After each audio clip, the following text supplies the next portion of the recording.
حضرت سیدنا شیخ محمد بن سلیمان جزولی علیہ رحمت اللہ الولی فرماتے ہیں کہ میں ایک بار سفر میں تھا، ایک مقام پر نماز کا وقت ہو گیا، وہاں کنواں تو تھا مگر ڈول اور رسی وغیرہ نہیں تھی۔ میں اسی فکر میں تھا کہ وضو کیسے کروں، پانی اس کنویں سے کیسے نکالوں۔ قریب ہی ایک مکان کی چھت پر ایک بچی تھی اور اس نے جب دیکھا تو اس بچی نے پوچھا کہ حضور آپ کیا تلاش کر رہے ہیں؟ میں نے کہا بیٹی میں رسی اور ڈول تلاش کر رہا ہوں۔ تو اس بچی نے پوچھا کہ آپ کا نام کیا ہے؟ میں نے کہا محمد بن سلیمان جزولی۔ بچی نے حیرت سے کہا اچھا وہی ہیں جن کی شہرت ساری دنیا میں ہے، مگر حال یہ ہے کہ آپ کنویں سے پانی بھی باہر نہیں نکال سکتے۔ یہ کہہ کر اس لڑکی نے، اس بچی نے کنویں میں تھوک دیا۔ ناظرین، اس بچی کا تھوک اس کنویں میں جانا تھا کہ کمال ہو گیا، آنن فانن پانی اوپر آ گیا۔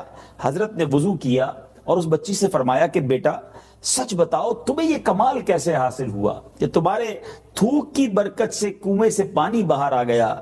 تو بچی کہنے لگی میں بکثرت درود پاک پڑھتی ہوں، اسی کی برکت سے مجھ پر یہ کرم ہوا ہے۔ حضرت محمد بن سلیمان جزولی رحمت اللہ تعالی فرماتے ہیں اس بچی سے متاثر ہو کر میں نے وہیں عہد کر لیا کہ درود شریف کے متعلق کتاب لکھوں گا۔ پھر آپ نے درود شریف کے فضائل میں ایک شاندار کتاب لکھی جس کو ساری دنیا دلائل الخیرات شریف کے نام سے جانتی ہے۔ ناظرین، درود پاک کمال کا وظیفہ ہے۔ ایک شاعر خوب لکھتے ہیں نا، دکھوں نے تم کو جو گھیرا ہو تو درود پڑھو، دکھوں نے تم کو جو گھیرا ہو تو درود پڑھو، جو حاضری کی تمنا ہو تو درود پڑھو۔ تو اب ہمیں چاہیے کہ کثرت کے ساتھ درود پاک پڑھتے رہا کریں اور اس کے کمالات اور برکات سے مستفیض ہوتے چلے جائیں۔ بغداد معلیٰ کے قریب ایک نوجوان نے اپنی والدہ سے سفر کی اجازت مانگی کہ امی جان علم دین سیکھنے کے لیے سفر کرنا چاہتا ہوں۔ ماں نے اجازت دے دی اور کہا کہ بیٹا اب میدان محشر میں ملاقات ہوگی، کیونکہ سفر جیلان سے بغداد کا تھا، ایک شہر سے دوسرے شہر کا سفر تھا۔ اور ناظرین، آج تو سفر جو سالوں کا سفر اس زمانے میں مہینوں کا ہوا کرتا تھا، اب جہاز کی وجہ سے گھنٹوں میں طے ہو جاتا ہے۔ پہلے اونٹوں اور گھوڑوں پر سفر ہوتا تھا اور اب ٹرین، کارز اور جہاز کے ذریعے بڑا فاسٹ ٹریول ہو گیا ہے۔ بہرحال وہ نوجوان والدہ کی اجازت لے کر گھر سے نکلا۔ ماں نے ایک نصیحت کی کہ بیٹا ہر حال میں سچ بولنا۔ یہ بیٹا ماں سے وعدہ کر کے نکلا۔ راستے میں اس قافلے پر ڈاکوؤں نے حملہ کر دیا، تمام لوگوں کا مال چھین لیا، مال و اسباب جمع کر لیا۔ اس نوجوان کے پاس بھی ڈاکوؤں کا ایک کارندہ آیا اور آ کر کہتا ہے بیٹا تمہارے پاس بھی کچھ ہے؟ تو یہ نوجوان کہتا ہے ہاں میرے پاس 40 دینار ہیں۔ ڈاکوؤں کا جو کارکن تھا وہ حیران ہوا کہ ہم سے تو لوگ مال چھپاتے ہیں، یہ نوجوان خود ہی اپنا مال بتا رہا ہے۔ کہ کہاں ہیں؟ تو کہا میرے لباس کے اندر سلے ہوئے ہیں۔ وہ جو ڈاکوؤں کا ایک کارکن تھا یا اس رہزن گروپ کا ایک ممبر تھا، وہ اپنے سردار کے پاس آیا اور کہا کہ سردار ایک ہمارے اس قافلے میں ایک ایسا بچہ بھی ہے، ایک ایسا نوجوان بھی ہے جو خود ہی اپنے پیسے بتا رہا ہے، کہاں چھپے ہیں وہ بھی بتا رہا ہے۔ سردار خود چل کر اس نوجوان کے پاس آیا اور آ کر کہا کہ اے نوجوان کیا بات ہے، لوگ ہم سے اپنا مال چھپاتے ہیں، تم خود ہی بتا رہے ہو۔ نوجوان نے کہا بات یہ ہے کہ میں جب گھر سے نکلا تھا میری ماں نے مجھ سے ایک وعدہ کیا تھا کہ بیٹا ہر حال میں سچ بولنا، میں ماں سے کیے ہوئے وعدے کو نبھا رہا ہوں۔ ڈاکو کے سردار نے یہ سنا، چونکہ سچے کی زبان سے یہ بات نکلی تھی نا ناظرین، دل میں تاثیر کا تیر بن کر پیوست ہو گئی۔ وہ ڈاکوؤں کا سردار رونے لگا اور کہتا ہے یہ نوجوان اپنی ماں سے کیے ہوئے ایک وعدے کو نبھا رہا ہے، چاہے نقصان ہو رہا ہے مگر یہ نقصان کر رہا ہے، جھوٹ نہیں بول رہا۔ میں روزانہ اپنے رب کی بارگاہ میں کتنی نافرمانیاں کرتا ہوں، کتنے وعدے ہیں جو میں پامال کرتا ہوں۔ اس نے ڈاکے سے توبہ کر لی۔ اب جب اس کو توبہ کرتے دیکھا تو اس قافلے میں، اس ڈاکوؤں کے گروپ میں جتنے ممبرز تھے سب نے کہا ہم بھی توبہ کرتے ہیں، سارے قافلے کو مال واپس لوٹا دیا گیا۔ ناظرین، یہ نوجوان کون تھا؟ تاریخ اس نوجوان کو ایک عظیم شخصیت کے نام سے جانتی ہے۔ جی ہاں، وہ کوئی اور نہیں، شیخ عبد القادر جیلانی المعروف غوث اعظم رضی اللہ تعالی عنہ ہے۔ پیران پیر سیدی غوث اعظم رضی اللہ تعالی عنہ کی جوانی کا یہ واقعہ ہے۔ ماں کی تربیت کا وہ شاہکار بنے آپ کہ آج ولایت کے آسمان کا چمکتا ہوا ستارہ ہے، آج آپ کو اولیاء کرام کا سردار کہا جاتا ہے۔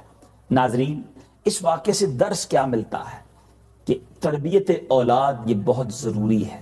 خوش نصیب ہے وہ ماں باپ جو اپنے بچوں کی اچھی تربیت کرنے میں کامیاب ہوتے ہیں، اور اولاد جو ہے وہ ہمارا سرمایہ ہے۔ یاد رکھیے گا، اولاد کی اچھی تربیت دنیا بھی اچھی کر دیتی ہے اور آخرت بھی اچھی کر دیتی ہے۔ یہ بڑھاپے کا سہارا بھی بنتا ہے، آنکھوں کا سرور بھی بنتا ہے، دل کی ٹھنڈک بھی بنتا ہے، اور مرنے کے بعد جنت میں جانے کا سامان بھی بنتا ہے۔ لیکن یہی اولاد اگر نافرمان ہو، اس کی تربیت ٹھیک نہ کی جائے، زندگی میں بھی تکلیف پہنچاتا ہے اور بعض اوقات مرنے کے بعد بھی عذاب میں جانے کا سبب بن سکتا ہے۔ آج میرا ٹاپک تربیت اولاد ہے۔ وہ ماں باپ جو اولاد والے ہیں، غور سے آج کا پروگرام دیکھیے گا۔ شریعت، ہمارا اسلام، ہمارا قرآن اور نبی پاک کی احادیث اولاد کے بارے میں ہماری کیا رہنمائی فرماتی ہیں۔ ناظرین، اللہ کے نبی حضرت سیدنا زکریا علیہ نبینا علیہ الصلوۃ والسلام نے اللہ عز و جل کی بارگاہ میں کیا دعا مانگی، اس قرآنی دعا میں ہم سب کے لیے سبق موجود ہے۔ آپ دعا کرتے ہیں، رب ہب لی من لدنک ذریۃ طیبہ انک سمیع الدعاء۔ ترجمہ کنز ایمان، اے رب میرے، مجھے اپنے پاس سے دے ستھری اولاد، بے شک تو ہی ہے دعا سننے والا۔ نیک اولاد، اچھی اولاد کی تمنا ہمارے بزرگان دین کیا کرتے۔ یہاں ایک اور بات بھی سیکھنے کو ملتی ہے، دعا اولاد کے لیے ضرور کرنی چاہیے۔ جو بے اولاد ہیں وہ بڑی رقت کے ساتھ دعا کرتے ہیں، بہت اچھی بات ہے، مگر ساتھ دعا میں یہ بھی شامل کر لیں کہ اے اللہ ہمیں اچھی نیک اولاد عطا فرما، ماں باپ کا ہاتھ پکڑ کے جنت میں لے جانے والی اولاد عطا فرما۔ صرف اولاد کی دعا کریں اور اولاد مل بھی جائے، اور اگر وہ نافرمان ہو، وہ تنگ کرنے والی ہو، وہ پریشان کرنے والی ہو، ایسی اولاد کام کی نہیں۔ ہمیں اولاد اللہ نیک، صالح اور ماں باپ کی فرما بردار عطا کرے۔